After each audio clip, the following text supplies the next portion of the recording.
আপনাদের সকলকে আমার চ্যানেলে অনেক অনেক স্বাগত। নতুন একটা ভিডিও নিয়ে আবারও ফিরে এলাম। তো আজ হচ্ছে মহাসপ্তমী। তো সবার আগে আপনাদের সকলকে সপ্তমীর অনেক অনেক শুভেচ্ছা রইল আমার তরফ থেকে।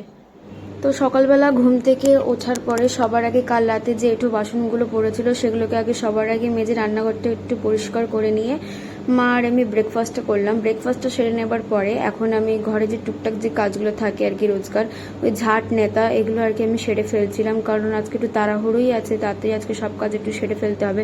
কারণ আমাদের পাড়াতে যে পুজোটা হচ্ছে আর কি আমাদের ক্লাবের, তো সেখানে সপ্তমী অষ্টমী নবমী এই পুজোর এই 3টে দিন দুপুরবেলা সপরিবারে সারা পাড়ার লোকের খাওয়া দাওয়ার একটা ব্যবস্থা করা হয়েছে।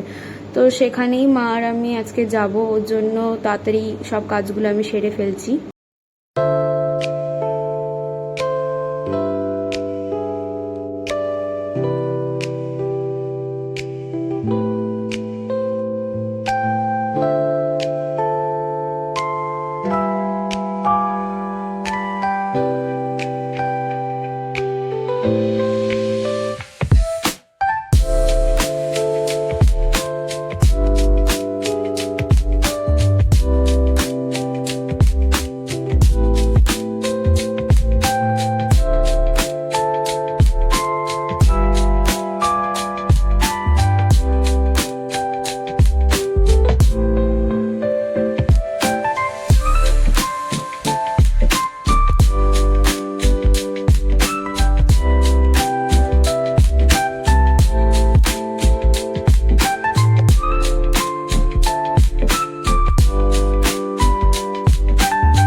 তো ঝাঁট নেতার কাজ সেরে এবার আমি স্নান করে এই সবে এসেছি, দিয়ে এখন ঠাকুরকে পুজোটা দিয়ে ফেলি, দিয়ে তারপর মা আর আমি বেরোবো।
প্রায় সন্ধ্যে 7:30 বাজে, আমি একটু আগেই ঘুম থেকে উঠেছি।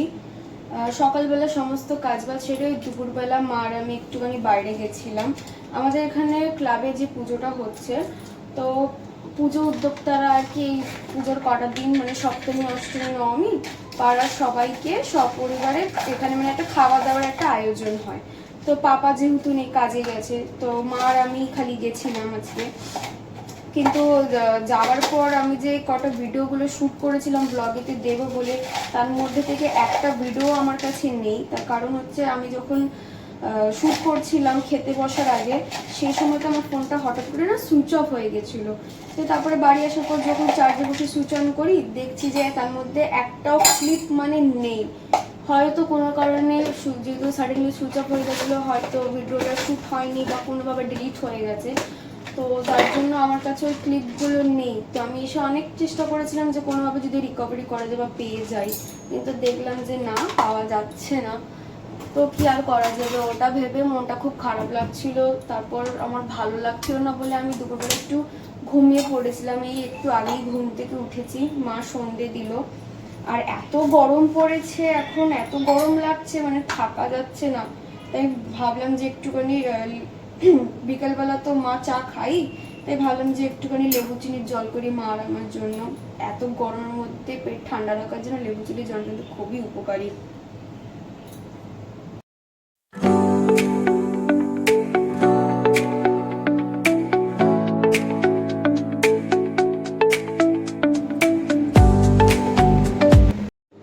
আর আর এখন বিকেলে মার আর আমার জন্য এখানে আমি কোরিয়ান স্টাইল ম্যাগি বানিয়ে নিচ্ছি।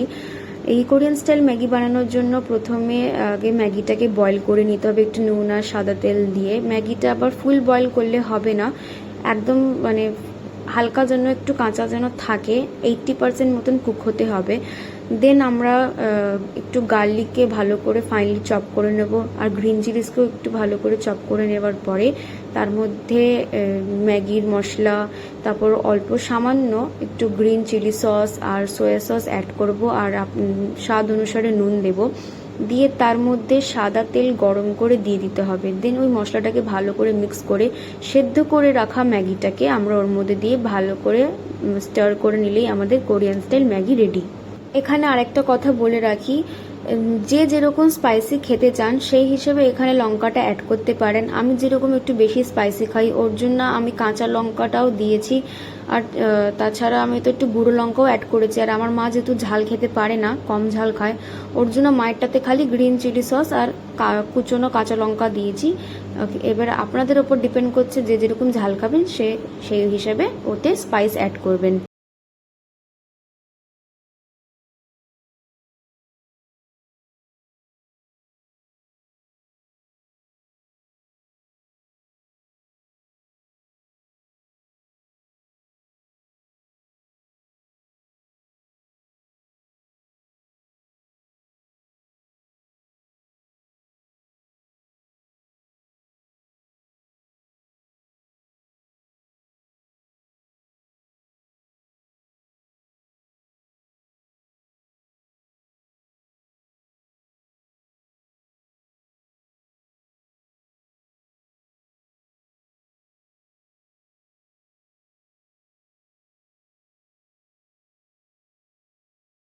তো এখানে ম্যাগি রেডি হয়ে যাওয়ার পরে টিভিতে ঠাকুর দেখতে দেখতে মা আর আমি এখানে ম্যাগিটা খেয়ে নিচ্ছিলাম। আর যেহেতু আমার পাপা বা আমার হাজব্যান্ড প্রিয়াংশু দুজনের মধ্যে কারোরই দুর্গাপুজোতে কোনো ছুটি নেই, তো মা আর আমি ঘরেই ছিলাম, ঘরেতেই আমরা ঠাকুর দেখেছি। তো টিভিতে ঠাকুর দেখা সামনাসামনি ঠাকুর দেখার মধ্যে অনেকটা তফাৎ আছে, কিন্তু কি আর করা যাবে, উপায় তো নেই, তাই ঘরে বসেই আমরা ঠাকুর দেখলাম।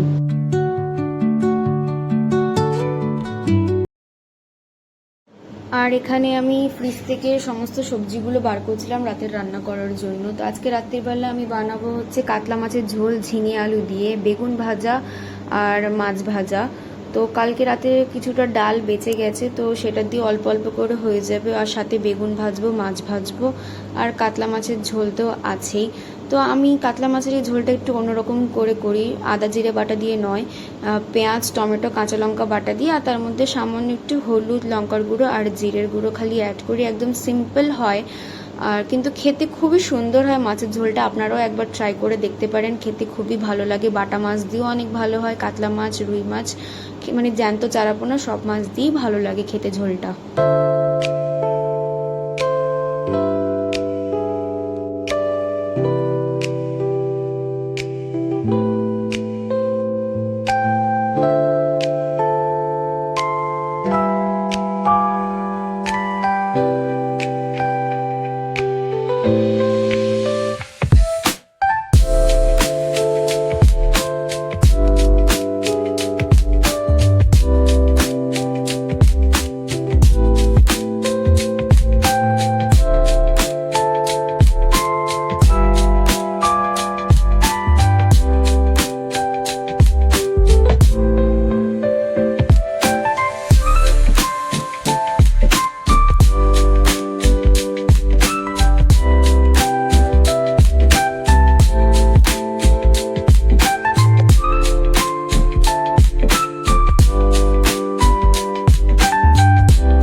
আর এখানে রান্নাটা কমপ্লিট করে নেওয়ার পরে যেহেতু মাছ রান্না করেছিলাম, গোটা রান্নাঘর দিয়ে আসতে মাছ মাছ গন্ধ বেরোবে, আর সেই গন্ধ আমার একদমই ভালো লাগে না।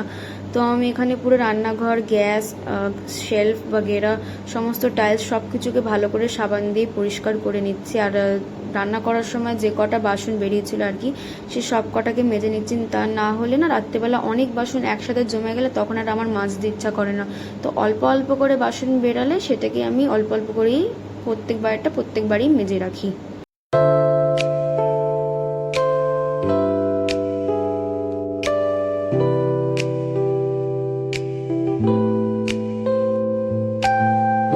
আর এখানে আমি রান্নাঘরের কাপড়টাকে গরম জলে ভেজানোর জন্য গরম জল বসিয়ে নিয়ে তারপরে চট করে একবার ভালো করে রান্নাঘরটাকে নেতা দিয়ে নিয়েছি, কারণ রান্না করার সময় নিচে তো তেলের ছিটে যায়, ওর জন্যে।